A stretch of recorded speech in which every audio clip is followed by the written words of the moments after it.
welcome back to my channel, and today we are going to do my top books of 2024.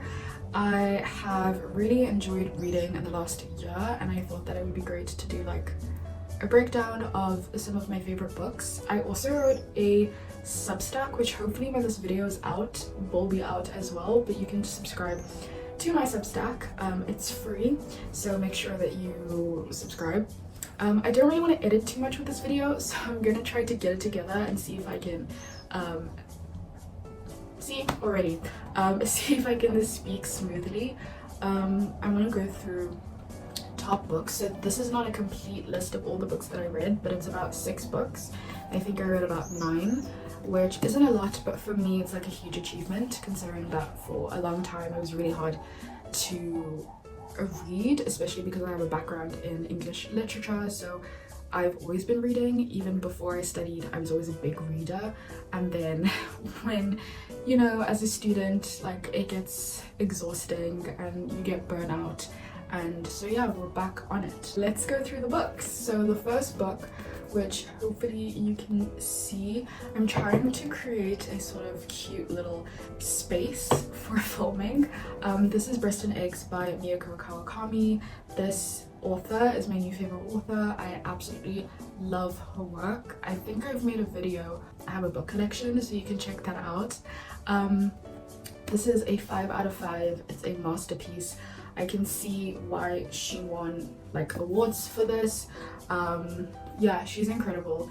And this book, just to give a little bit of a plot, involves Natsuko, who is a woman in her 30s, her sister Makiko, and Makiko's teenage daughter Midoriko. And so these generations of women, and it's sort of like their familial relationships with each other, as well as Natsuko's sort of life living in Japan and sort of navigating being a woman, being single, some romance, but more along the lines of like herself as a woman and her work and her sort of like insecurities, as well as just all the relationships around her.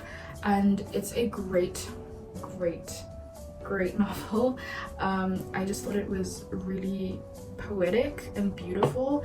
Mieko Kawakami has this really sort of simple way of writing, but it's still so eloquent, and the use of language, obviously it's translated, so we'll never know 100%. I'll never know 100% as I don't speak Japanese, but really beautiful use of words to create imagery, and it just feels so real and lived in. It feels like I am there and I can see and feel and live in the world that Natsuko is living, and you really, like, it made me think about things that I'd never thought about in a bigger way, especially when it comes to the topics of aging and being a woman and motherhood. Obviously those are things I haven't really have yet to think about, but yeah, it was just stunning. And I don't really want this to be a very long video, but the next book, this was my first major book getting back into reading. This is Kafka on the Shore by Haruki Murakami, and this has a theme of magical realism, and it's more dreamlike, and it's really beautifully written. A similar sort of simpler way of writing, but Murakami I find is very complex in his sort of ideas and the things that he's speaking about, but it's done in a very sort of simple way. I feel like anyone can read this book, although it was hard. Like, I think that Murakami is someone whose work can feel a bit slow at times, but once you get through it, you really do get so much out of it.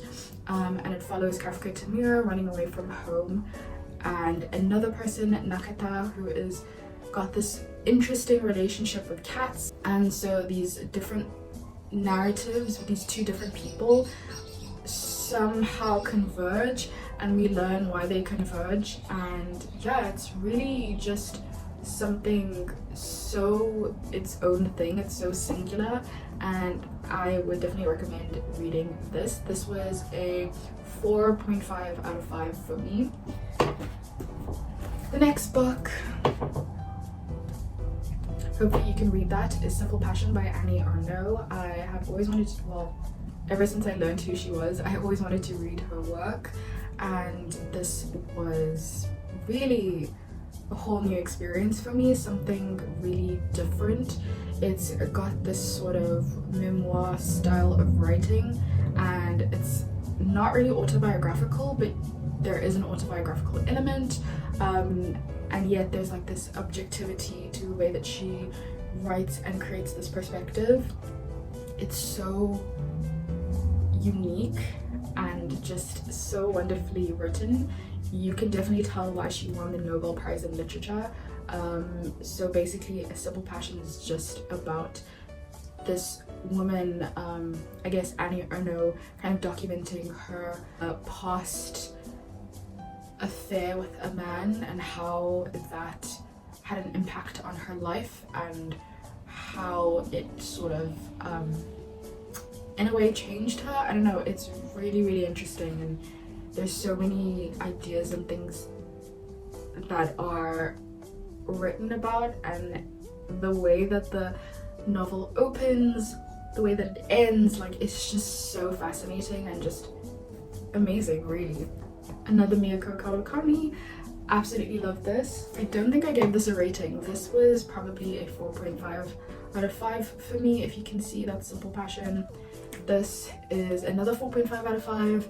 All the Lovers in the Night, absolutely love this. Again, a female character, another woman in her 30s. She's a freelance proofreader, which was really cool for me to read because it was at a time where I was looking to get into editing and proofreading. I mean, I had experience, but I really wanted to like put all my energy into that as a career, and now I am working as an editor, so this was really, really like meaningful for me, and I resonated so much with this character who is kind of lonely and struggles with forming relationships with people and is just sort of like living in this little world, but also sort of has these moments where she's with people in her life, and I don't know, I don't really know how I could describe it. Again, it's incredibly poetic, as I said with Kawakami's other work. It's very like a modern look at being a woman, especially like living in Japan.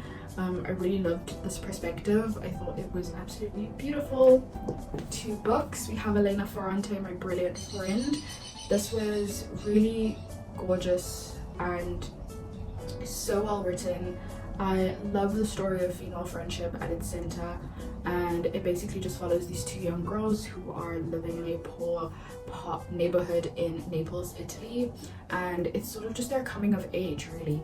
Obviously the books in the series follow them as they get older, so I'm excited to see how that develops, but I thought that this was a really beautiful, really frank look at the ways in which girls interact with each other, especially when they're young. It really resonated with me, and I also thought it had a really I loved learning more about Italy at that time and the way that Ferrante weaves in political or sort of like just societal issues that you can learn more about within the novel. I think was really well done, and in a similar way reminds me of the way that Sally Rooney interweaves societal issues in her writing of Ireland. So yeah, great read. This I would say is a 4 out of 5 for me. And lastly, of course, it wouldn't be 2024 recap without Intermezzo. This was one of my most anticipated books ever since I learned about it, and yeah, as soon as I got it, I stopped what I was doing, what I was reading, and I was like, it's gonna be me and you for a month, and it was great. It was a really lovely read. My favorite, Sally Rooney. I gave this a 4 out of 5. It almost was a 4.5, but for me, I thought it was a bit too long, and it sort of got a little bit wayward and a bit unfocused by the end, but I thought it was really beautiful, and the last like final chapter and moments was really, really beautiful. It deals with grief, loss, death, relationships, romance, again, societal issues. It deals with everything that you can think of, and that might sound like a lot, but the way that Sally Rooney incorporates all of these ideas and themes is so intricate. And again, intermezzo, like it's all these ideas and things interwoven with each other, all these complex parts of the human condition coming together and being interwoven, and it's really smart, honestly. And for someone who is still in the sort of first chapter or the beginnings of her career, I mean, she's not necessarily a beginner, but she's still at an early part of her career and she's so young. It's so exciting when you read a novel like this that is so smart and beautiful, and her prose, like everything, the way that she writes, I really love the way that she writes in here. And something I think is underrated is she has such great humor in her work. I really thought that this was really funny, and yeah, there was a few issues in terms of the way that, of course, a lot of people spoke about Peter's POV. That did get a bit tiring at times, the way that his voice is written, but you do get used to it. There's a rhythm to it, and it didn't take away from the story. I really enjoyed this. I think I said this was a 4 out of 5 for me. So yeah, those are my top books of 2024. If you enjoyed this video, I really hope that you would subscribe to this channel. I'm hoping to do a lot more content, and yeah, I also have a TikTok, Substack, Instagram. They will all be down below, and let me know, what are your top books? I would love to know, and I would love some recommendations, and I'm sure other people watching this would love to know as well. So let me know, and I'll see you in a new video very soon. Bye.